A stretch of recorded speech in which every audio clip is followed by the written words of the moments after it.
pierre d'appui ezanga mpe l'amour mpe la joie yango natondi na tembe na motema o ya kolinga yo bana kini bana poto bana mokili mobima tunanga nini hôtel hôtel la classe et la différence la classe et la différence ah kolinga ne kozanga ngo te tout là force tout la massa force tout la massa force bana poto bana mokili ba sénateur ba député et bongo bino ba wewa bino bana classe ba étudiant ba commerçant place à ba réunion place à refana place à repos bien et ça hôtel hôtel advage hôtel advage et ça musikati la commune na Kimbantseke hein balobi balongoli biso poto na Kisasa balongoli Londres na Kisasa balongoli États-Unis na Kisasa non loin na aéroport outi aéroport puis outi Pascal Bitabe oyeka maman na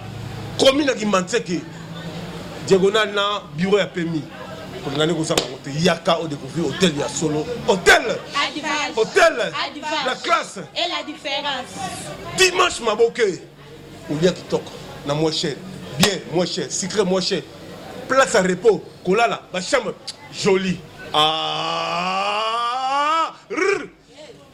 pangi bampangi na mono aba Congo bampangi abandundu beno kuisa kumona beno kuisa na hôtel advage maboke ikele na fasi ya PMI kangeme kumaka na PMI ngeme katuka n'importe komi nyonso kele ba place ya kulala ya kitoko nyonso ya kitoko maboke ya ngulu ya mbisi shawarma nyonso tous les sortes à cuisine beno kuisa kumona bena vanda jamais de si ataki lungu moshi na hôtel advage bana kin bana poto boya na hôtel advage bokozala jamais dessus borosepela biloko bien ezali cuisine européenne cuisine africaine nyonso bokoluka bokolia maboke ya solo maboke ya ngulu ya mbisi donc toutes sortes ya maboke bokoluka bosala shawarma ezali hamburger nyonso bokoluka masanga ya bio oluka vin oluka liqueur nyonso bokoluka ezali champagne whisky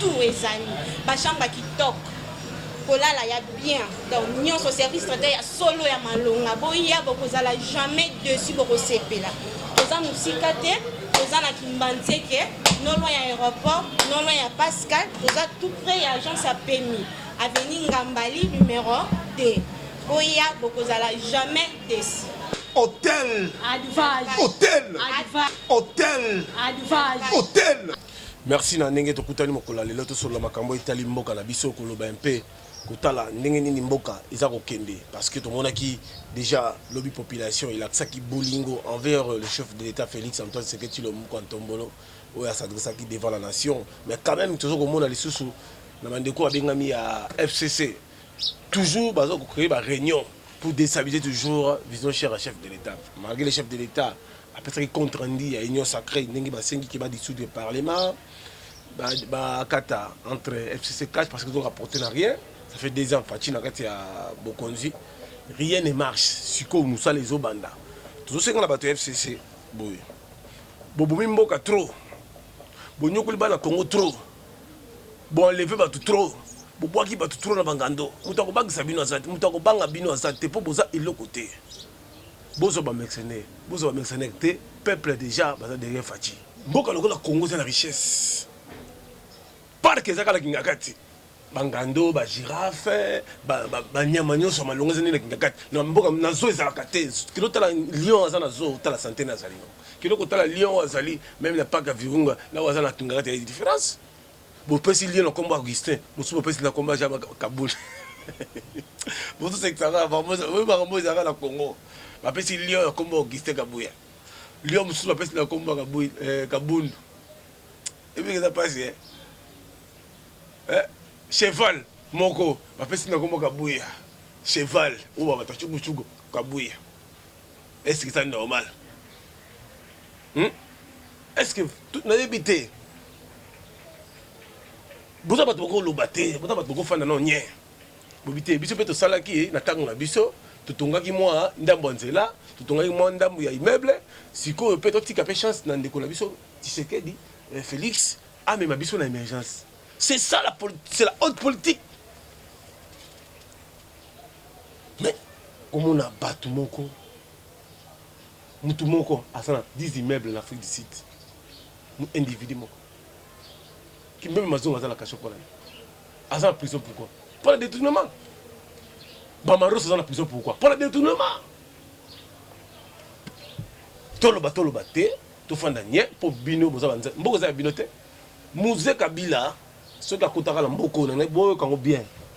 Musée kotaki pour la Nzambe. Musée, nga la kotaka na musée, pas tu na sola la musée.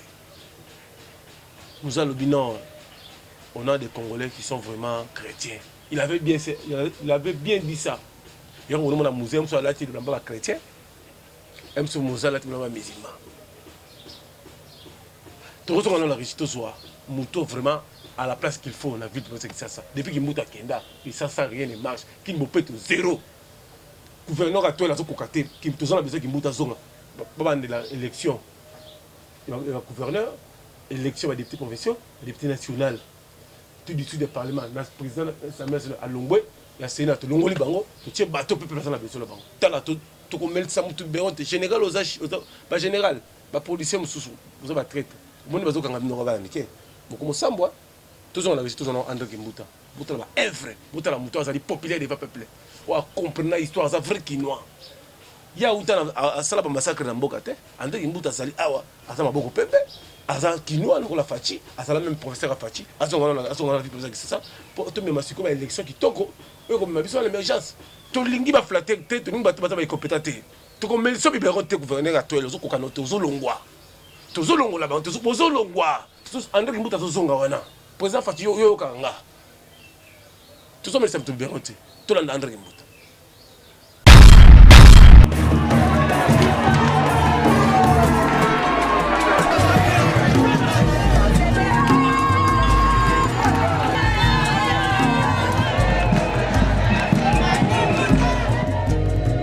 Héritage de Kimbuta au Kinois après 12 ans de gouvernance. La démocratie participative et de proximité. Assistance sociale. La mandature du gouverneur Kimbuta à l'hôtel de ville de Kinshasa est également marquée par une série d'actions sociales de haute portée.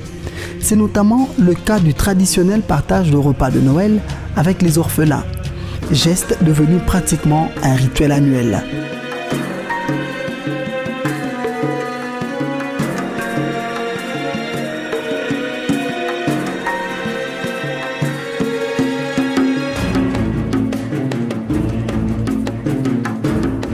C'est ici où il faut signaler l'achat d'une parcelle à Kinkole au profit d'une centaine d'orphelins longtemps restés locataires, mais devenus non seulement propriétaires, mais aussi scolarisés avec une prise en charge médicale. Papa Kimbuta a sauvé bana oyo azwaka en charge, a sauvé pays na biso, surtout la capitale. Po bana oyo négligé à eux-mêmes, laissé à eux-mêmes. Bakokai kozala bakulu na lobby mais ndenge bakomi wana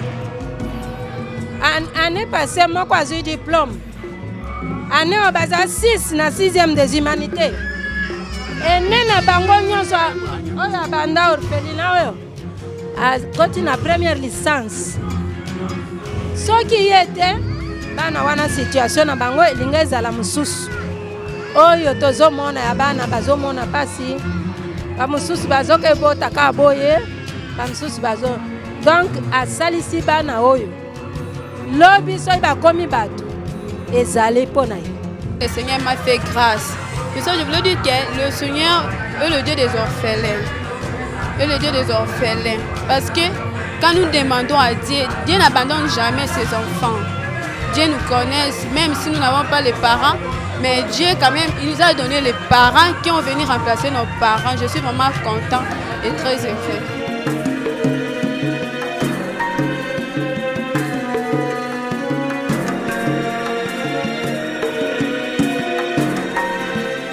André Kimbuta n'a pas non plus négligé les personnes de troisième âge, dont André Loufo Mawidi, sculpteur du célébrissime batteur de tam-tam de la Foire internationale de Kinshasa, ainsi que les malades.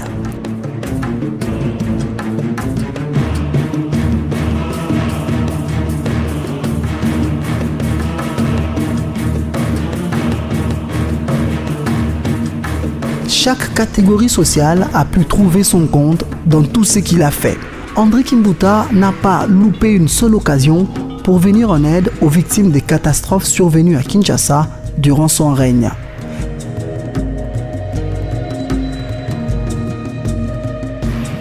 Le cas des sinistrés des pluies diluviennes qui ne manquaient pas d'inonder des quartiers entiers avec dégâts humains et matériels constitue un souvenir qui restera à jamais gravé dans la mémoire collective des Kinois. Merci.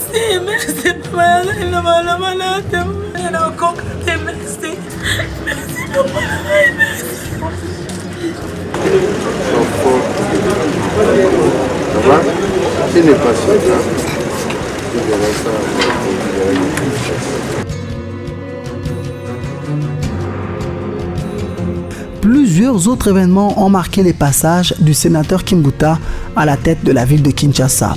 Parmi ces événements, les Kinois se souviendront toujours des travaux de la 34e Assemblée générale de l'Association internationale des maires francophones. Kinshasa a été capitale mondiale de la francophonie du 3 au 6 novembre 2014, avant de passer le flambeau à Dakar.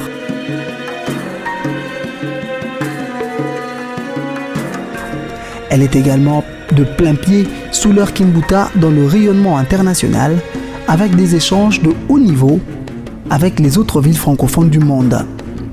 Contrairement aux us et coutumes de l'AIMF qui veulent que la ville hôte d'une telle rencontre puisse disposer de 12 mois de préparation, Kinshasa de Kimbuta a tout préparé en l'espace de 4 mois seulement. La sélection des sites des travaux, le choix des sites d'hébergement, la mobilité des participants, la restauration, le dispositif sanitaire, le dispositif d'accueil à l'aéroport de Njili, Como Beach, l'identité visuelle de l'événement, tout comme la communication qui s'en est suivie, la préparation de la thématique, la sélection des intervenants, les ressources humaines, tout a été passé au crible.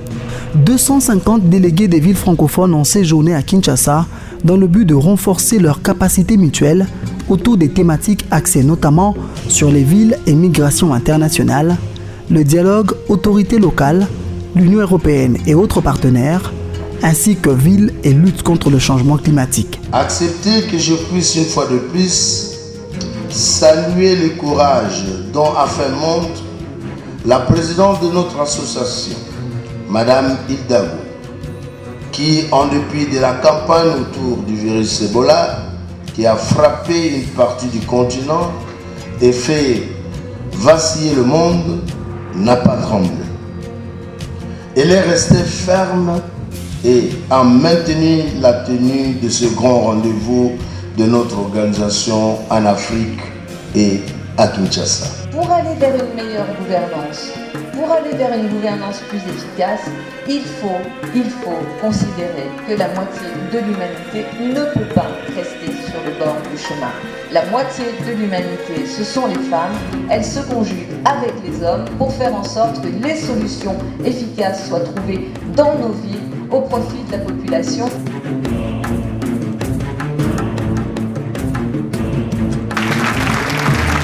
Bien avant la tenue des travaux de la 34e Assemblée générale à Kinshasa, André Kimbuta avait déjà réussi à mettre en place une structure nationale dénommée Association nationale villes et communes de la RDC. L'ANVC se voulait instrument majeur au service de la cohésion nationale visant la mise en œuvre de la décentralisation, la restauration de l'autorité de l'État et la consolidation de la paix. Un gouverneur épris de paix. L'Association nationale de villes et communes a pour but de favoriser la solidarité entre les entités territoriales décentralisées de la République démocratique du Congo, de promouvoir la bonne gouvernance et de contribuer à consolider le processus de mise en œuvre de la décentralisation dans notre pays.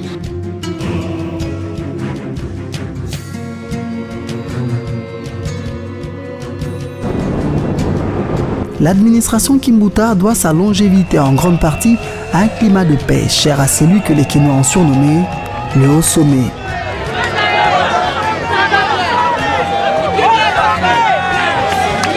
Kimbuta n'hésitait pas un seul instant pour lancer des initiatives visant à sauvegarder la paix dans la capitale de la République démocratique du Congo. Je suis Kinshasa. Je suis Kinshasa. C'est par ce slogan plein de signification que le gouverneur Kimbuta a harangué des foules de Kinois pour leur faire comprendre les méfaits des pillages et autres actes de vandalisme. Parti en mission officielle à l'étranger en janvier 2015, Kimbuta s'est vu obligé d'écourter son voyage pour rentrer précipitamment à Kinshasa, secoué par des événements politiques du 19 et 20 janvier de la même année.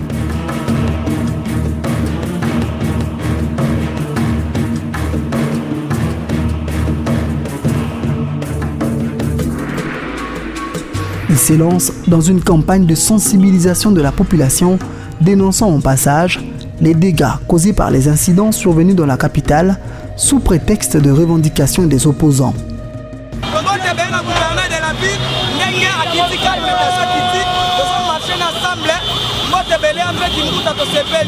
Nous sommes les citoyens congolais, nous vivons ici à Kinshasa. Nous voulons la paix, nous voulons la paix. Donc, comme nous voulons la paix, nous avons notre gouverneur ici, André Kimbuta, qui nous a dit de créer une association de paix, et Kinshasa pour la paix. Toutes les catégories sociales de la capitale congolaise étaient associées à cette campagne de paix, dont les serviteurs des dieux, à qui le gouverneur Kimbuta ne cessait de demander un accompagnement spirituel dans la gestion politique et administrative de la capitale.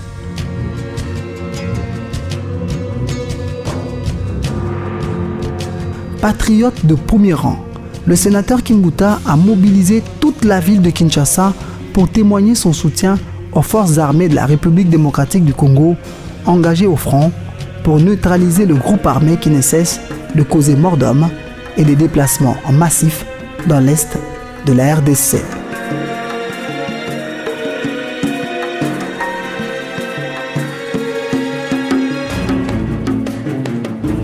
Le passage d'André Kimbuta à la tête de la ville de Kinshasa restera de manière indélébile gravé dans la mémoire collective de tous les Kinois, de génération en génération.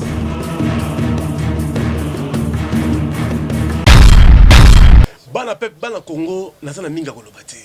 Président sa lobinyo sabi musale bandi. Ngape nazo banda ngala bandi déjà boulot. Ngai na bandi boulot pa pemena fatigue. Na lingi microbe, na lingi sa microbe, to sala misala na professionnel.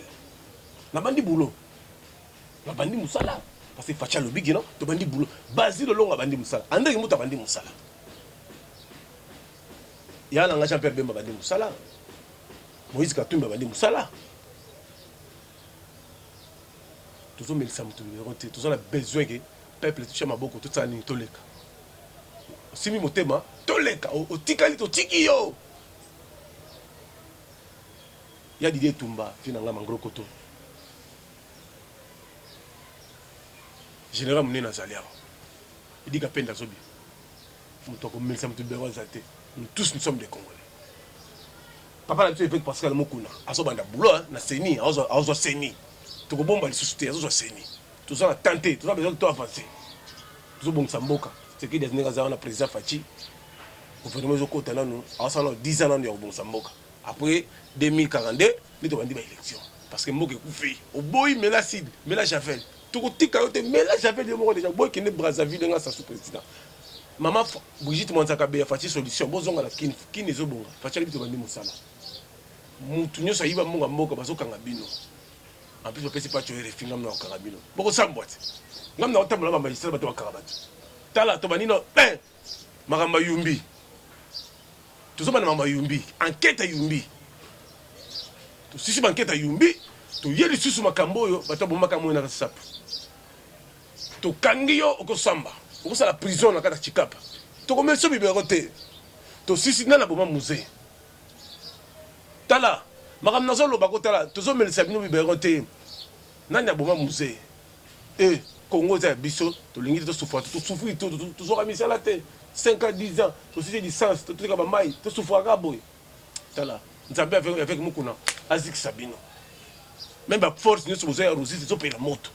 La force, nous sommes étrangers, ils payent la moto. Tout le monde a papi Kumbi, le fait dévorant. Tu dis, on a été à Kalombo, à des bombes atomiques, la minute.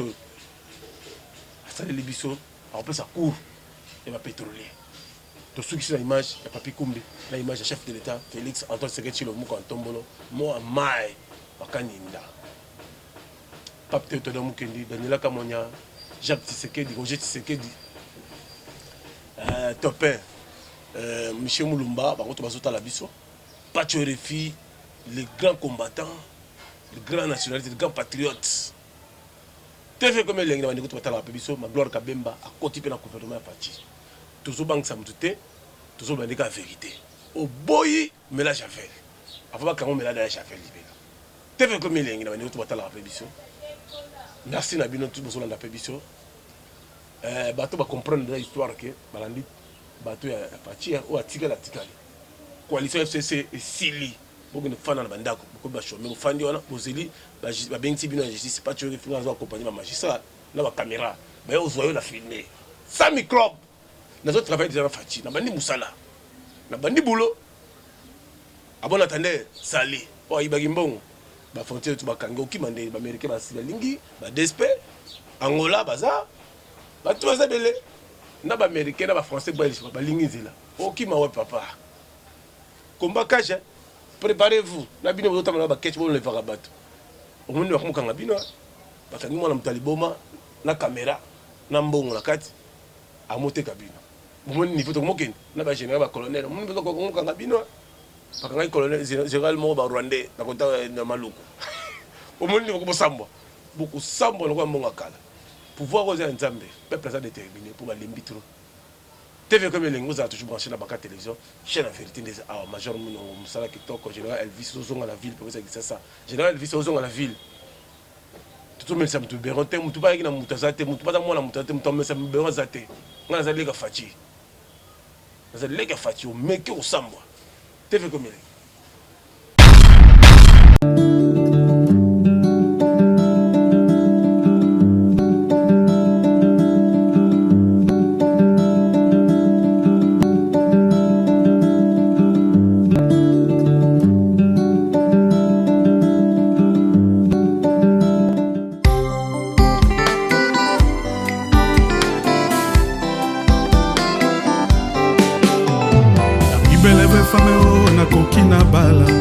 Azala en Christ poto kwela na ye Doko na yo maserezanga pierre d'appui Ezanga pela mu Pela la joie Yango na toni na tembe na motema o Ya kolinga yo poto balana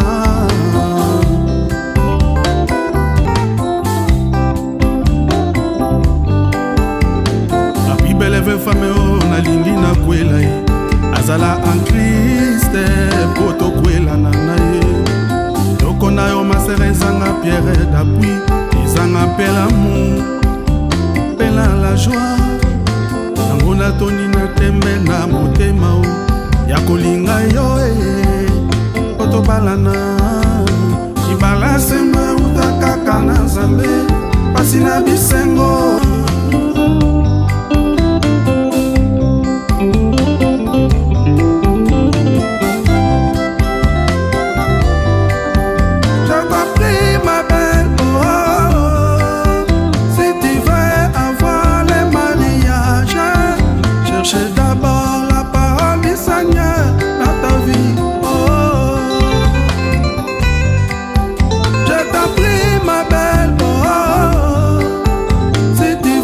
avoir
pambola yo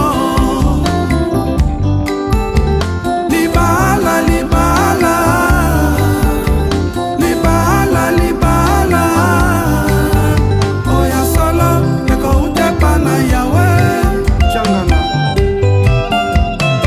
Je bénis toutes les églises, les corps du Christ. Soyez bénis au nom puissant de Jésus-Christ. Église, la charité, la louange, cité Bethel, soyez bénis.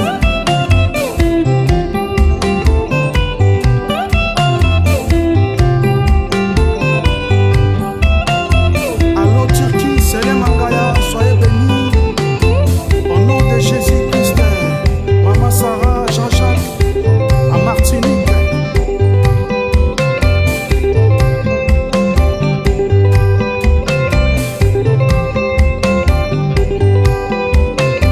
Que les mariages soient honorés par tous.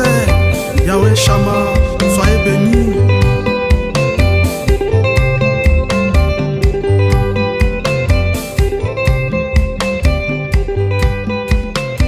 Sifa Gouma Sila.